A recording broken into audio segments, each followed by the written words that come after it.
Welcome to the ATA podcast, where we talk to former elite athletes sharing their insights and wisdom derived from successfully transitioning into life beyond the game. A very warm welcome to the Athlete Transition Accelerator podcast. I'm flying solo today. Carl sends his apologies, but as ever, we've got a fascinating guest.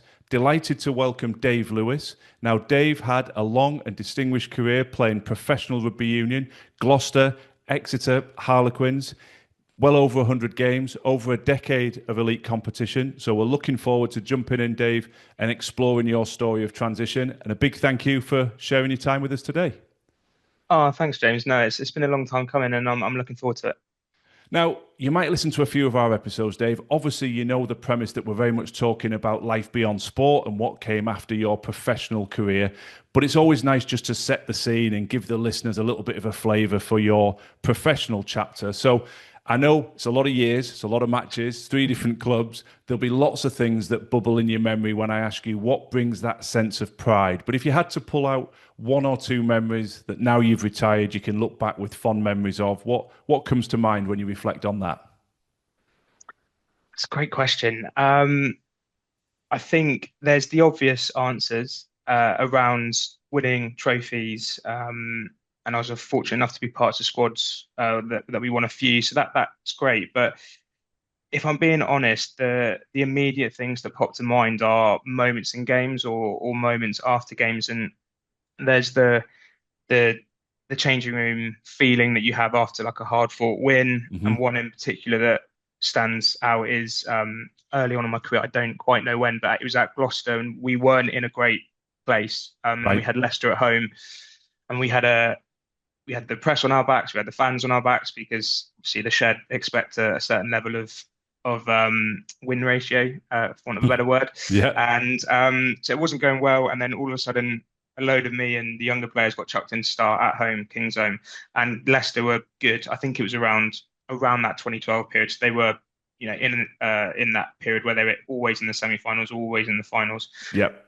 And we actually played really well as a group. And it was, like I said, it was all of my mates. It was all of the Freddie Burns, the Henry Trinders, the Charlie Sharples. I think Dan Williams may have been around there still as well, Johnny, before they all went on probably to do what they did. So that definitely stands out, just sat in the change room after that.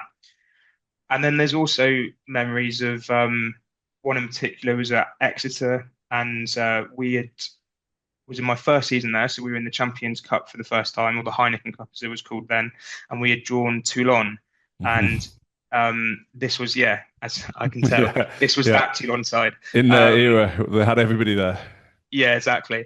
And we, whole town was buzzing because obviously it was Toulon and all of those players playing.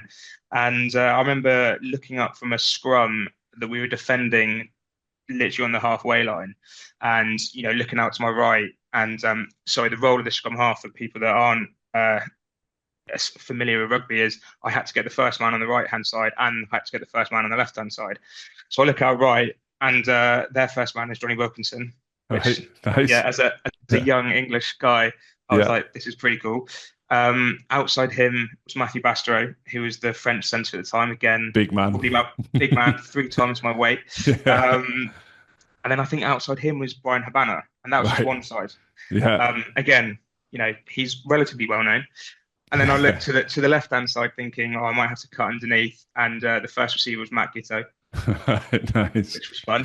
And then Drew Mitchell was there as well. Again, very well known Australian legend. And then at fullback, they had the I forget his name, but the French 15 that used to wear the scrum hat that was a lot smaller than Matthew Bastereau, for definite. Right, yeah. But was really nippy. And I just remember thinking, like, my first thought, I'm not going to swear on the podcast, but my first thought was, either way, like, this is going to be hard.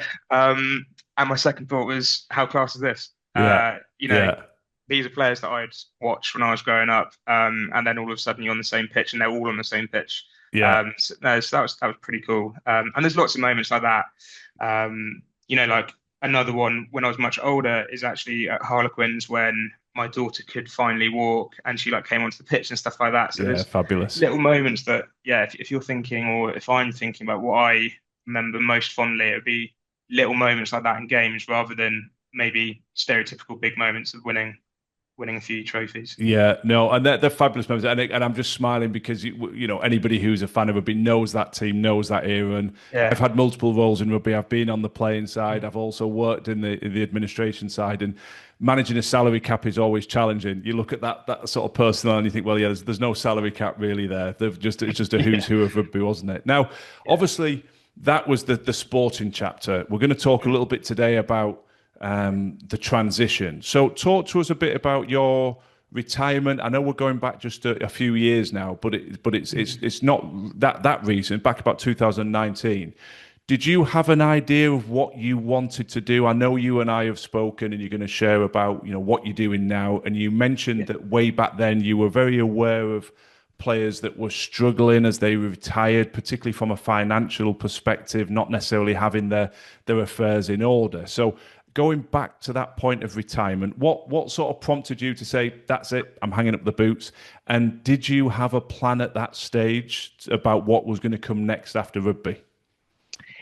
Yeah, so I I would say that it was the actual period that I stepped from rugby to the real world. That was, I would say, semi-planned and semi-forced. Right. Um, and maybe planned's the wrong word, maybe semi-prepared and Hmm. semi-forced. Um, and that was, I had my contract at Harlequins when I signed there was a 2-year guaranteed with an option of a third. Hmm. And there was a week's window in that second year where either myself or Quins had to say we're not gonna extend to the third year. Right. Quins executed that. I wouldn't have done. And the reason they executed it was completely fair. Like, business, Hmm. performance, youngsters coming through, like all completely understandable reasons in hindsight, although difficult to swallow at the time. Of course. Um, and or me, I say we, sorry, me and my agent looked around at the clubs, and there was, some interest from other clubs, but nothing that was either, a great option from a rugby perspective or a great option from a financial perspective. Hmm. So it really limited that choice to continue playing rugby. And I'd already got my qualifications as an advisor, so I was already very set on. I know what I want to do post rugby. I just don't know when that's gonna Right. be. As a And financial advisor, sorry to jump in just sorry, to set. Yeah, no, you're absolutely fine. yeah, But people listen to advising in what area? So financial advice. sorry, yeah. So I had done those qualifications whilst I was playing, so I knew that was where I had an interest and I thought I could add some value to people. It was just a question of when I'm gonna step into Right. that role. And fully transparent, I would have played if it was my choice, then I would have played for another few years, Hmm. because it was comfortable. You're very used to that lifestyle, and as you can probably tell from me doing exams, I was relatively proactive outside of rugby, so I Hmm. could see actually if I can extend the rugby career, I can continue to network, I can continue to accumulate knowledge, and then that would just put me in a better position for whenever that time comes. But ultimately, like I said, it was a semi-choice, semi-forced in terms of we did look around, me and my agent looked around, nothing was really there that was that enticing. And I had that qualification. And I was also looking at jobs as Yeah. well, like real life jobs, and was successful with one. And at that time, we had just had my daughter, which I mentioned earlier. My wife is a working professional and very good at her job as well. And it just became a decision of actually for the family, this is probably a time that we can move away, Yeah. and stay where we are and enjoy well where we live, basically. Yeah, I know it makes perfect sense. I'm curious, just going back into that moment because I always appreciate your candor, Dave, and saying, well, there wasn't something there that was necessarily right from a rugby perspective or from a financial perspective. Yeah. How influential was the fact that you had already proactively done your financial qualifications? You knew where you wanted to be, because I would imagine, without putting words in your mouth, you were able to start weighing up employment opportunities using that Mhm. qualification, which therefore, when you looked at it against the financial offers of rugby, made that perhaps not look as enticing. If perhaps, and I don't want to say this is the case, I'm just going to ask your opinion, you hadn't done those qualifications and you didn't have that ability to look over the fence at something else, then perhaps some of those options may have been more enticing because, well, that's what's on the table and I need to earn an income and I need to support my family, so I'll keep going, even though it's Yeah, not necessarily where I want to be. Is that a fair summation of where you were at that point, Dave? 100%. Yeah, I think when I speak to clients now who are in that world, it is very much about preparing yourself to give you a choice. So I'm not saying that I don't think there is a perfect transition No. out of it. But I wasn't as prepared as I could have been. But I was also a long way ahead of the curve of where I could have been as well. So I'd given myself a choice of either rugby or moving into the real world, as I like to say it, Yeah. just by doing or by being proactive and seeing how actually it's in my own interest to get my arse into gear and do something outside of rugby so that if, or not if, sorry, when the point comes where either I get injured, I'm not good enough anymore, or I just have had enough, there is something that I can go to. And apart from actually what I do as a job, the rest of the fundamentals of what I enjoy doing in life and what the family enjoy doing, that can stay within a range of normality. Yes, yeah, yeah, exactly. And I was watching complete tangent, but it comes back to a logical point. I was watching the new quarterback series on Netflix, and there Okay. was a Yeah. line on there where they said everybody in the season finishes disappointed, apart from the team that win the Super Bowl. So you always finish with a degree of frustration, and Yeah. and it sounds a bit negative, but when I come back to all the conversations that Carl and I have, it's very much the minority that end their career at the time and in the way that they want it to happen. The vast Yeah. majority of people have some sort of curveball. Perhaps it's injury, perhaps it's a financial backdrop of the club. As you very candidly said, there was an option, you'd have loved to stay, but for business reasons, the club executed it the other way and said, no, we're not going to renew. So you never quite line everything up perfectly. And that's why I think it's so powerful to hear you talking about that preparatory work that you did so that you had options. Because Yeah. if you'd have drawn your magic wand, you'd have said, well, they'll execute that option. I'll get another year on that contract, maybe another year or so after that, and then Yeah. I'll be ready. That would have been the perfect, wouldn't it? But all of Yeah. a sudden, it's like, no, Dave, we're not renewing. You're like, ah. So the preparation is so key to give you options, as you've candidly Yeah. said there. Yeah.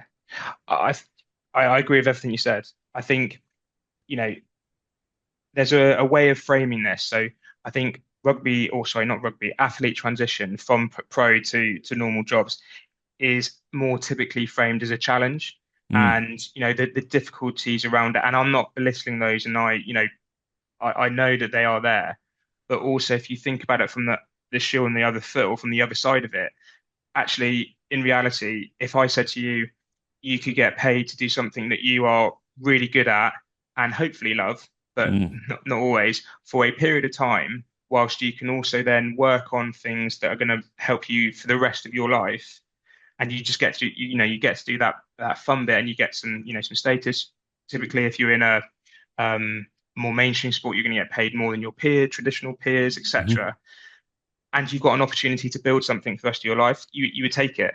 Yeah. It's just when you overlay actually professional sport, and then and there are, and again, I'd like to reiterate this. I'm not belittling the challenges because there are No. plenty of them, and it's really, really tough. But I think when you're talking to younger athletes and players or people on that journey that maybe it hasn't clicked for, or they haven't seen older um, squad players or people in their squads or athletes that they train with that have maybe struggled or have done it really well, Yes. um, then it's sometimes difficult to be like, oh yeah, no, I see the point in that. Yeah, yeah, Um, absolutely. And it's not belittling it. You're absolutely right, Dave. It's not in any way, shape, or form, but preparation helps remove some of those pressures. So, any athlete listening mm, to this, we always say you're used to doing everything within your power from a nutritional point of view, from an S&C point of view, from an yeah, analytical point of view to enhance your performance.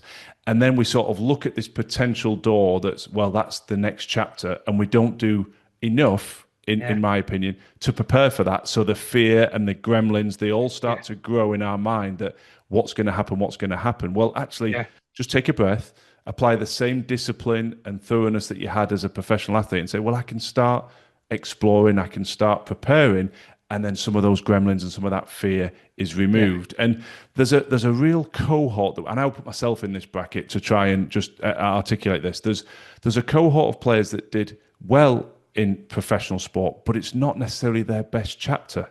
So there's a Mm. cohort, you mentioned a lot of those names playing at Toulon, where absolute superstars of their discipline, and they all exist in every field, that perhaps set themselves up for life through their sport.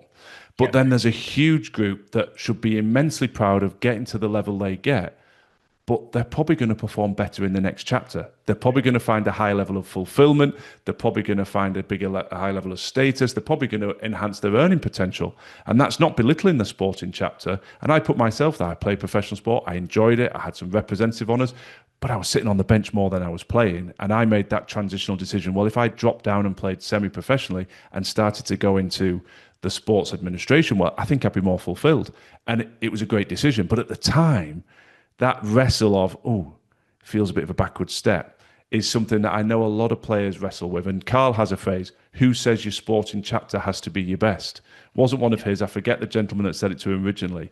But sport is fabulous. But with the right preparation, Mm. you could have an even better next chapter, which I think is what you're alluding to as well, that there's so much time ahead of you for a lot of athletes, probably Mm. far longer in that second chapter than when you're playing. Even if you play 10, 12, 13 years, you're going to have decades in the next chapter. So Yeah. I think you strike on some good points there, Dave. In terms of the transition then, so you stepped out, you went in, did you go straight into the financial sector then? You said you had a job lined up. What, just Yeah. talk us through that little bit of a timeline from stepping into the real world, as you call it, through to what you're doing now. Just give us a bit of an overview of that. Yeah, of course. So in that final season, I was doing some job interviews, successful with one, and then in terms of specifics, it was very much I got injured in that last season, so I was injured for the last sort of 3, 4 months, Right. which was good in a way for me because it actually gave me time to process what was going to happen. Hmm. And selfishly, it also gave me time to work on all of the little niggles that we all had. So Yeah. yeah, so at the end of the season, that season ended. I can't remember the date. I probably had about 2 weeks or so where I just enjoyed the 2 weeks. I think we went on holiday, and Hmm. then I was very keen to get going, and I moved it up because I was going to have probably 6 weeks, but because of the injury, I was kind of twiddling my thumbs and itching to get going. So I moved straight into a wealth management firm via St James's Place Okay. and stayed there for about 18 months, 2 years. Learned loads from them that I've carried on all the way through my career so far. But I knew relatively early on that from a cultural perspective, it wasn't quite the right fit for me. Okay. Um, but that wasn't. There's some brilliant SJP firms, but for me, it didn't quite fit.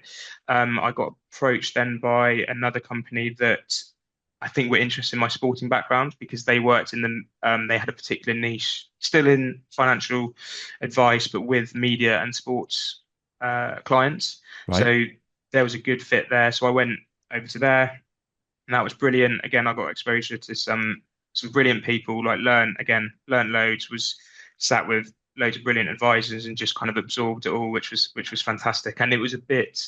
I think it was just coming out of COVID, so that was great, and it would have been great at either firm because you're just surrounded by people again, rather than my my most of my experience at that SJP firm, and it nothing to do with them was the fact that I was there for 6 months, then COVID happened, and then you're kind of sat on your own for 12, Yeah. 12 Yeah. months to 18 months, and just yeah, you're Quite isolating. Yeah. yeah, isolated and change, etc. It wasn't the ideal scenario. It wasn't definitely wasn't what I planned. No, Um, no. so yeah, so then went to the second company, and that was great. And then actually, something that I may talk about in a little bit, but I got then approached by a company that I'd had a chat with or met the director of when I was playing rugby, Right. and I always remember coming out of the meeting with her, or coming out of the coffee, sorry, with her this is when I was still playing, and just thinking, blimey, like she's amazing. Like Right. I could never get to that level. Like how would how can I even do that sort of thing? Um, so she left a lasting impression, is what I'm saying. So when Mhm. they came knocking, and I'd always kept in contact with people at that firm. So when they came knocking and said, "Look, we have a role for you. Are you interested?" It was a bit of a yeah, of course it would be because I already know how good you are, and that would be great to again sit around and work with and work up to that. And it was really I had never intended to leave that company at all. And they're called Paradigm Norton. One of the most well-respected firms in the UK for in the independent space in particular. And they looked after me really well, and they allowed me to also follow my interest in terms of building a practice within the company, looking Mhm. after athletes, Yeah. which is Hence amazing our to do. synergy. Yeah. Yeah. Yeah, exactly. And I think it was almost through them allowing me to do that and their good name and obviously my background that then I was approached by an Irish firm called Biograph, and their intention was to set up a UK firm.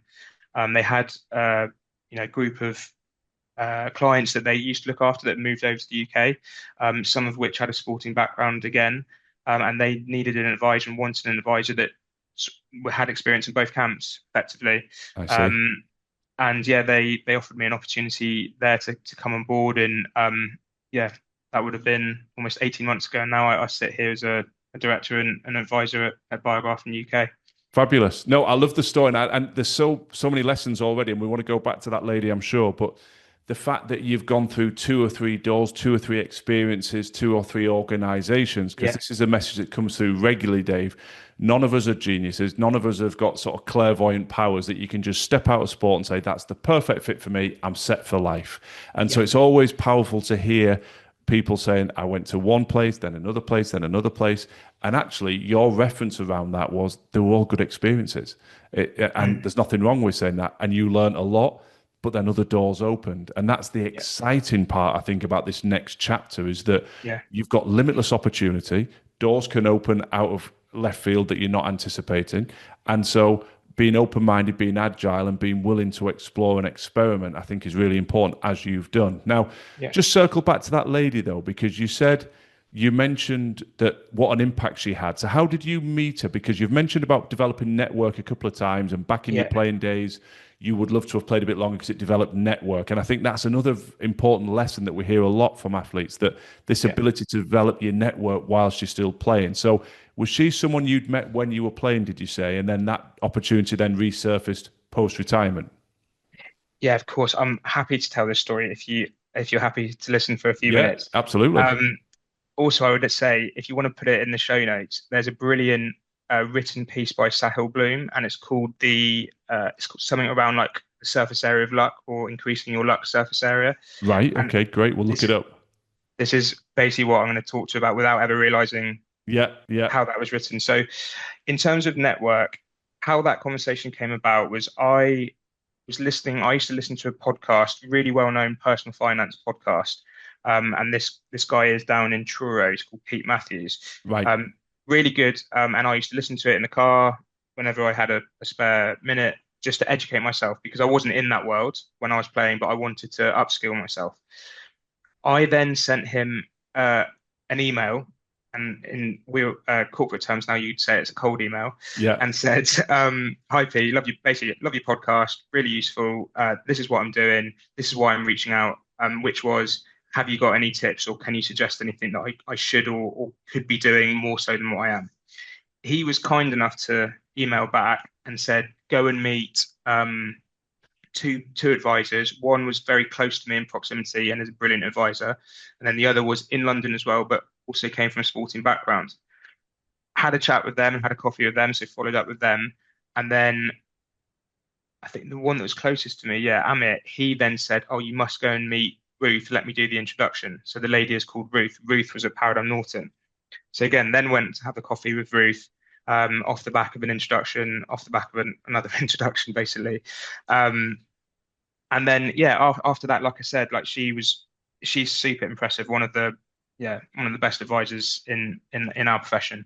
Um, and was kind enough to take a coffee with me. And then I always just updated every now and again in terms of like I've just passed another exam or looking at even when I was looking to move into the real world, I did I think contact them to say, have you got any roles? And unfortunately they didn't at the time, but had always kept that contact and met other members of the team, like one in particular, James, that was there at the time, came from a rowing background.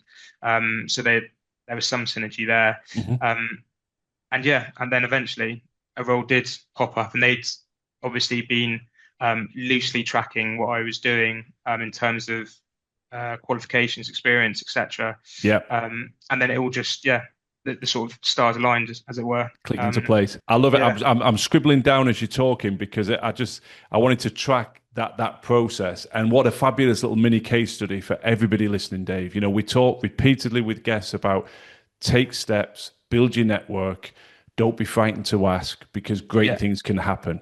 And yeah, there it is. Right. Your first step that I think is important to relay is you're upskilling yourself, as to use your phrase. You're yeah. still playing, you're still competing, but there's resource all around us. That's what this Mm, podcast is for. You were listening to a podcast. You can access people at a time and a place that mm, suits you.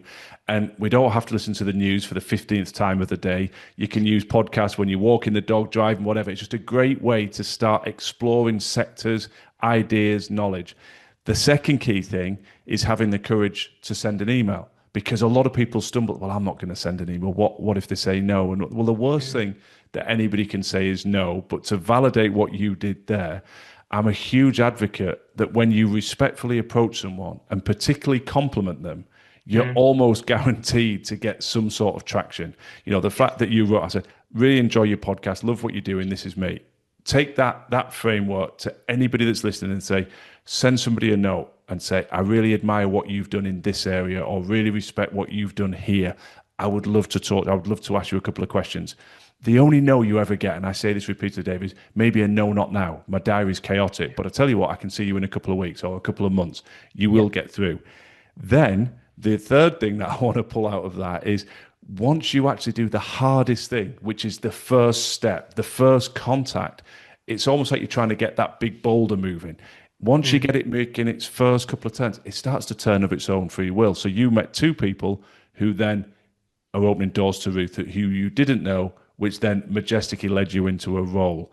But everything started with you having the courage to make that first contact to the gentleman in Truro with the podcast. If you hadn't have done that, you wouldn't have met the next two guys, you wouldn't yeah. have met Ruth, and you wouldn't have gone down that exact path. So I know I'm just replaying the story And back, but good for you for being proactive. And anybody listening, what's the worst that can happen? They say no. So be proactive. I love that. What a mm. great case study.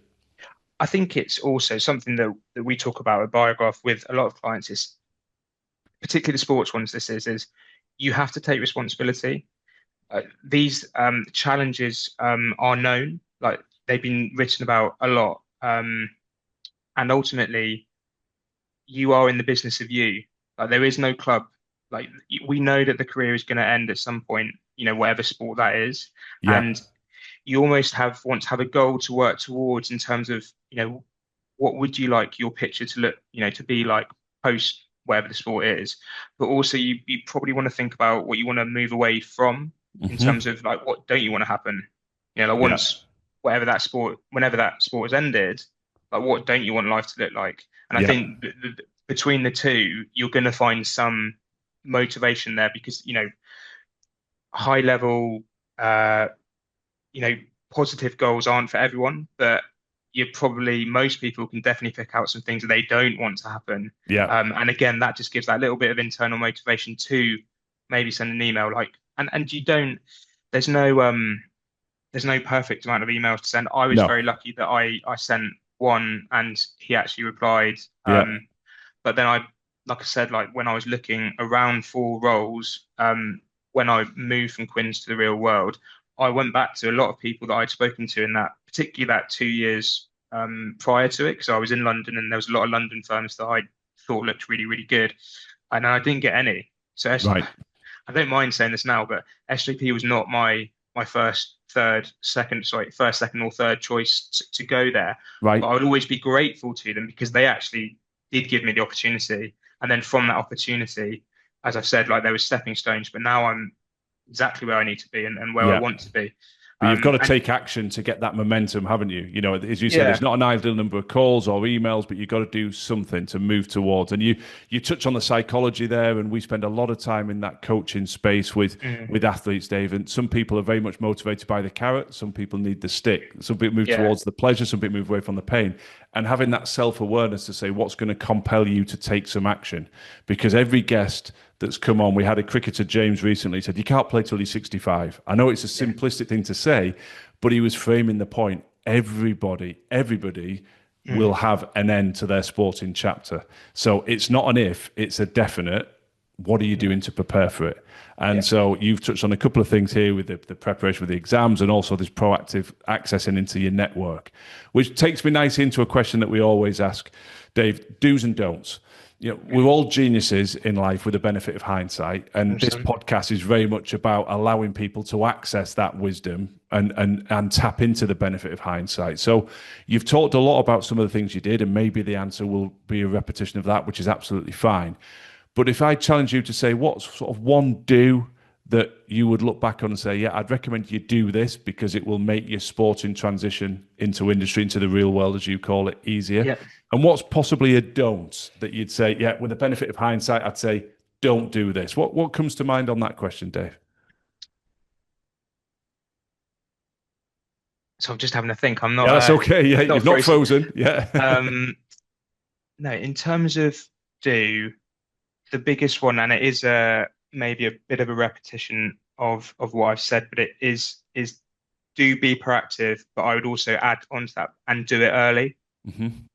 Don't sorry, do it early because then whenever that point comes that you are no longer a sports person, you have hopefully got a lot of evidence stacked up and a lot of goodwill stacked up and a lot of extra knowledge stacked up and maybe experiencing something else stacked up. Hmm. So when you do then make that move across to the whatever it is you're going to do next, there's less uncertainty. Like you know what that's going to look like. So then my view is that if there's less uncertainty, there's less fear. And then if there's less fear, you're in a position to make better decisions. And then Yeah. better decisions hopefully mean that you're going to be happier, healthier, you're going to have more enjoyment. It's not going to be so much about surviving that period. And there might be, a time where that is the key case. But then Yeah. it's actually how can I thrive? How can I grow again? How can I, like you said at the start of the podcast, like how can I make my next chapter even better than my first? Yeah. No, great, a great answer, Dave. And it's so I'm smiling because it's so powerful when people make these sort of references because we do talk to athletes at various stages of the career. We talk to people whose body's falling apart and they know they've maybe got one more season and that's Yeah. it. But we talk to other people, particularly the younger generation, without sounding like the gnarled old man, but the younger generation that think they're bomb-proof, that think they're going to play forever, they're going to have 15 years, and we want nothing more than that to be the case. We always say we're not accelerating people to the end of their career. We're just trying to educate you that it might stop earlier than you expected. And so your point of prepare, but prepare early is Mm, not bringing it to a premature end. It's just put that preparation on the shelf. If you need it in a year, it's there. mm, If you need it in 10 years, great. You can keep updating it. But I think it's really powerful to the younger player in whatever discipline to say, prepare early. You know, you never know when it's going to end. Even when you're in your yeah. mid, early 20s, it can come to a close. So Mm, that's a powerful one. yeah. And What then in about the terms of don't, don'ts? yeah, the Yeah. don'ts, it would be the opposite. And again, I would go back to some of my points in terms of it is your responsibility. Like there is ultimately it's your responsibility because you're the one that it's going to affect. And if you have a family, it's going to affect your family as well. Yeah. So don't not do anything. It doesn't matter really. I guess sorry, it does matter what you do, but the point of being proactive is that it will increase the probability of what so say would be a successful transition. If you don't do anything and then you complain around, at the end of your career, like, it's been really tough and because we know it is tough Hmm. as well, you know, you're going to get not less sympathy, but it's kind of obvious. Like there are Yeah. certain steps. If you look at so what I found really useful is early on in my career, there was some really good examples and some then examples of things that I didn't want to happen to me. So again, there's that carrot and stick. And Yeah. the good examples, there was two in particular. One was mid 20s. uh, high flyer, unbelievable player, like on a rugby pitch, super, super successful, had a huge injury. But before that, before he got injured, sorry, he had to retire. Before that, he had gone out. He knew exactly the area of work that he wanted to get into. Like me, like there was a few different homes Hmm. afterwards, but he knew the area. He had put things in place around his insurance, around separate businesses outside of his rugby business.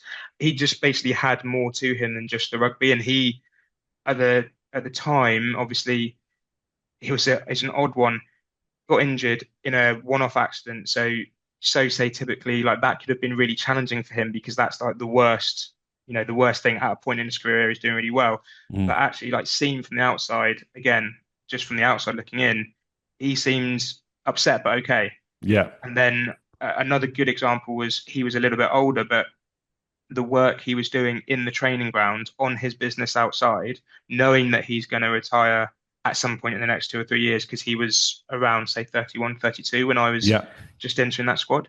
Again, that was a good example of one, actually, you can do something around rugby, and two, like he was being super proactive and he gained like lots of success. He leveraged his profile from a professional sports point of view, Yeah. and he had a great business anyway, but I'm sure it didn't harm him that he had a great business and he's also a pro sports person that can have a chat with people and get your foot in doors that maybe are more difficult to get into as a non-sports person. Right. And then, like I said, like there was examples in within my younger part at Gloucester where players had to transition, had to retire, and they, it seemed like it was quite tough. Mm. And then when you're comparing, when you've got such good examples and looking at what they were doing, there was a pattern, Yes. if that makes sense. Yeah, yeah, the proactivity. Yeah, I think it makes Exactly. perfect sense. The proactivity. Yeah. We had a guest recently talking about, pre-season's going to be tough. You're going to be tested physically. So if you Yeah. do absolutely nothing ahead of Yeah. Yeah. pre-season and just go out eating whatever you want, drinking whatever you want, and do zero work, it's going to make pre-season all the tougher. If you Yeah. can Yeah. keep yourself ticking over, you can at least survive that shock to the system of the start of pre-season. And he was making the analogy of that to preparing for transition. If you do no work, it's going to be that much tougher than if you do something. So I think all these roads are leading Yeah. back to that same place: prepare and prepare well. Yeah. Now, all fabulous insights, some great wisdom here. Just bringing things sort of to a little bit of a conclusion, Dave. We Of started course. dropping in a little quick fire batch of questions at the end, just Oh because yeah. it's prompted some interesting reflection. So Okay. again, just shoot from the hip with these, and there's no wrong answer to them. But best piece of advice you've ever received? It could be professionally, sports related, none of the above. But when I ask you that question, what's the thing that comes to mind? Do something today that you'll thank yourself for tomorrow. Love it. And who Yeah. gave you that? Can you remember where that came from? I actually don't think anyone engaged me. I think I read it, but Right. when I read it It and landed. it landed because it was, I studied around work, around training, Yes. and it was always, not always, sorry, half the time it was, I'm knackered. Yeah. Can't be asked to do this, but it was always do something today, even if it's half an hour, even if it's 10 minutes, just do something. Yeah. Yeah. And that's how things land for me is I have to do it repeatedly. I'm not a Mensa genius, for example. So, but yeah, it was always do something today, even if it's however small, that you'll thank yourself for tomorrow. I love it. So that's the best piece of advice you've received. Now I want to frame this. We keep referencing, and I probably should stop doing it now. But we took this idea from Tim Ferriss, something Yeah. he asked guests on his podcast. I've seen it in some of his books. If we put a billboard up on the M25, Dave, and it's word of wisdom from yourself, it's a piece of advice you put out to the world. It's got your name on it. Millions of people are going to see it. What would that message be? Again, it can be about sport, transition, it can be about Oh anything. God. It doesn't matter. And it can't be what I just said. You can, well, you see, if that's it, you could Yeah. use that, but I'll challenge you to come up with something else. But yes, you could put that up there because I think it's a fabulous piece of advice. Um, So you could push that out there. I will give you that pass. But is there anything else that would go up? so what was it? A word of wisdom that would go on a A billboard? phrase, a word of wisdom, a message from you, something that you're passing on to those that walk the path behind you, that they're driving past in that traffic at rush hour and they see it and they go, hmm. It makes you pause and think wise words. Um, Gosh, on the spot, I don't have anything that's coming to mind, unfortunately. Well, that's fine. Well, listen, we'll use that that advice that you drew out of the book that you live by, that will do the Yeah. question. Let me hit you with another one, because I'm not going to give you any Okay. time to think on this. Best book. You said that you pulled that out. You like to research, you like to read, you like the Yeah. podcast. But if there was a book that stands out on your journey that's had a big impact on you, what would that be? Strategic Thinking by Shane Parrish. Nice. And I've not read that one myself, so that's going down on the list. Yeah, I it's a good like one. it. It's not a finance one, so you can apply that to any area. Like it. Like it. And something just for you, Dave. One of the things we always talk about, people from a well-being, mental health standpoint, it's Yeah. still finding time for your own hobbies, your own passions. And Yeah. many of us have got kids or partners or family business commitments, and those sort of hobbies and passions disappear. But if you had a day off, it was something just for you, it's not with the kids, not with the wife, how would you spend it? What's a hobby or a passion that you still enjoy engaging in? I I do love like getting a sweat on. So I do love some sort of particularly like that not hit, but like that group sort of sessiony Yeah, type yeah. thing. I would Driving do each other that. on.